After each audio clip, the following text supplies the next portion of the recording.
Знаеш ли, че голямата част от болестите идват от лоши взаимоотношения между хората? Случвало ли ти се да си във връзка, която не желаеш? Много често ние оставаме във връзка с човек, който не искаме да бъдем вече, само защото сме свикнали с него. Създаваме деца с идеята, че това ще оправи нашите взаимоотношения, но не след дълго разбираме, че тази стъпка само ги влошава. Ако не искаш да попаднеш в такава ситуация и се питаш как да намериш правилния човек, с когото да имаш сериозна връзка и да създадеш семейство, то днешното видео е точно за теб. В него ще разбереш кои са най-често допусканите грешки и какви са твоите правилни стъпки, за да изградиш успешна връзка. Знаете ли, че до преди година бях сгоден? Няколко пъти през живота си съм бил в сериозна връзка, живеел съм с своята половинка и няколко пъти, най-общо казано, не се получи. Това видео е за всички тези хора, които гледат моите видеа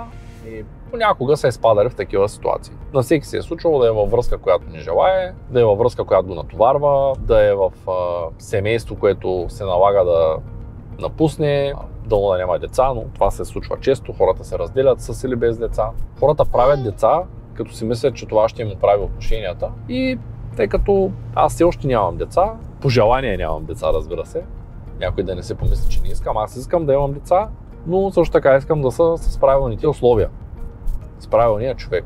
И тъй като аз смятам, че няма един единствен най-правилен човек на света, а има най-правилният човек за момента, тъй като хората се променят. Докато един младеж иска неговата приятелка просто да е красива, той един зрял мъж почва да гледа други неща в една жена. Отговорностите към противоположния пол, те се променят с възрастта. Затова искам днес да поговоря малко по темата, защо повечето хора се развеждат, разделят, тръгват се, не са заедно. Да, аз нямам жена и деца, но пък съм претърпял доста раздели. И анализирал съм ситуацията, много обичам психологията, препоръчвам ви доктор Габор Мате, без значение какви материали от него. В момента чета Метод за нормалното, има го и в Storytel. Може в първия линк в описанието да го последвате и да го изслушате. Книгата е доста дълга, доста тежка, много интересна, тя е за болести, но можем да видим, че по-голямата част всъщност от болестите идват от стреса и от начина, по който ние живеем. А много често този стрес и този начин, по който ние живеем, е пряко свързан с нашите близки. С това в каква семейна среда сме, дали сме натоварени от хората, с които живеем. Първото и най-важно нещо, което трябва човек да направи, за да влезе в една връзка, е да бъде чист със себе си, да има ясна представа какво търси от тази връзка и да знае защо иска тези неща и как да ги постигне. Само единствено тогава ние можем да създадем истинско семейство. Тогава, когато имаме предварителна идея какво търсим, с кое можем и с кое не можем да направим някакъв компромис, какво планираме в бъдеще. Давам ви пример. Една от моите последни връзки я приключих, защото аз исках 3 деца. Моята половинка каза, че няма близките няколко години въобще не планира да прави деца и със сигурност тя не би искала повече от едно дете. Някои хора биха останали в тая връзка, биха стояли 1, 2, 3, 5 години в нея, биха направили едно дете, после биха се опитали да направят второ и така. Аз не казвам, че ще имам 3 деца. Може да срещна жена, която когато роди първото, въпреки че казва, че иска 3, да се откаже. Може аз да се откажа. Но ако съм го планирал, вероятността това да се случи е много по-висока. Вие как смятате? Напишете това в коментарите, ударете един палец нагоре, ударете и камбанката, за да ме подкрепите. Второто много важно нещо, което според мен работи, е ясно да дефинираме какво търсим в отношенията си с хората. Да речем, аз имам профил на тази си половинка, която смятам, че е подходяща за мен. Пак казвам, аз не смятам, че само един човек е подходящ за мен. Може би много хора, които отговарят на този профил, към които да имам чувства, които да са нежни, да са добри, така, списъка е дълъг, но да кажем аз задължително в нещата, които не мога да приема в един човек, задължително искам моята половинка да няма определени навици, сред които един е да пуши, другия е да пие алкохол редовно, третия е да се ляга много късно и да спи до обяд, четвъртия е да не функционира просто е така във времето, ами да има някакъв план кога какво ще прави, за да мога и аз да се направя моя план така, че да съм с нея.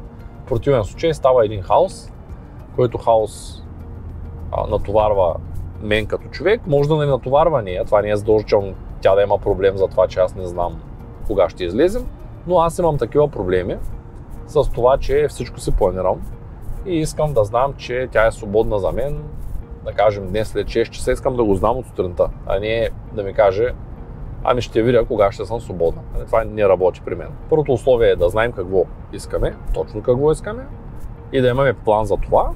Второто условие е да знаем какво търсим, ние какво търсим като човек, като характерни неща. Аз ми казвам, че хора без график, които си лягат късно, пият алкохол и пушат цигари, не могат да функционират. Напротив, имам точно такива приятели, приятел и неговата приятелка, които са заедно от много време насам, вечер си варят една бутилка, сядат, пият, седят до сутринта, пушат цигари, смеят се, забавно им е, излизат по дискотеки заедно. Това не е проблем. Просто ако ви знаете вие какъв човек сте, хората обикновено, когато се събират, трябва да се съберат първо по начин на живот и по начин, по който искат да живеят. Давам пример. Аз да речем искам много да живея на място, където водата е чиста, въздухът е чист, храната е чиста, няма много шум, място, където да кажем е близко до гора, в същото време да не е много далече от голям град. Много е важно за мен да има социална среда, т.е. хора, които да виждам, тъй като съм комуникативен човек.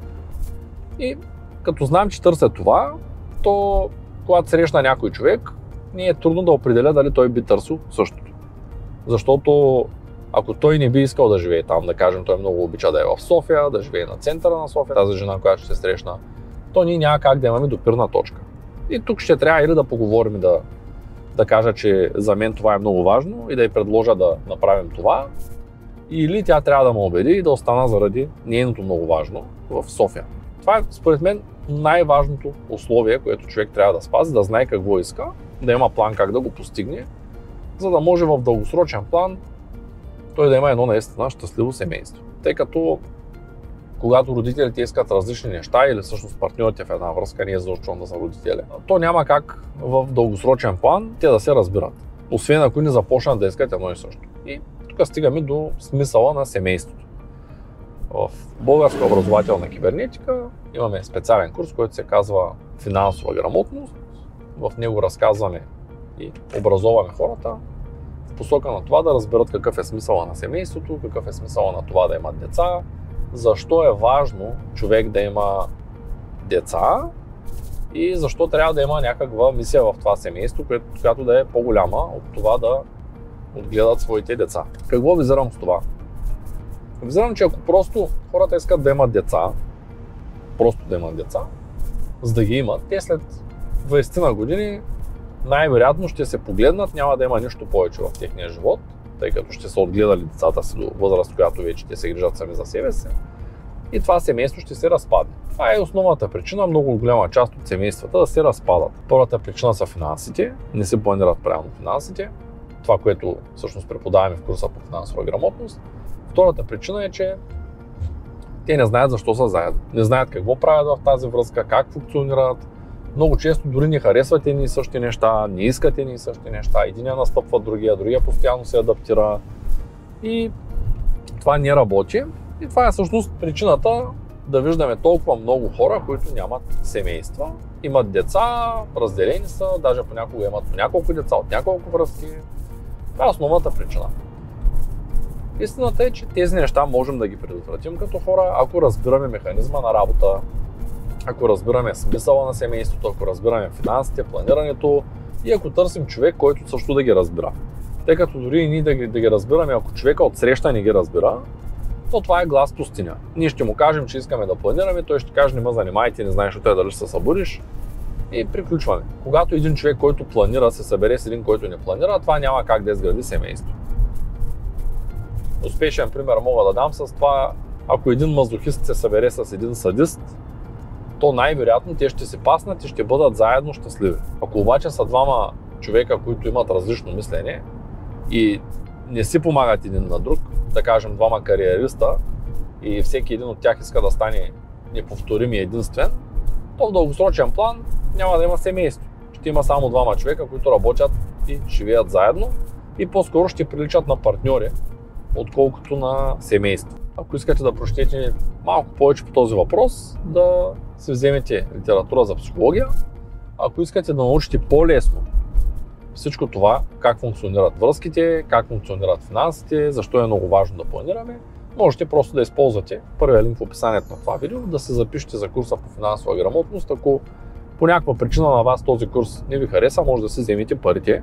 До един месец след приключването на курса имате възможност да си помислите и съответно да вземете своите пари обратно. Надявам се това видео наистина да ви е било полезно.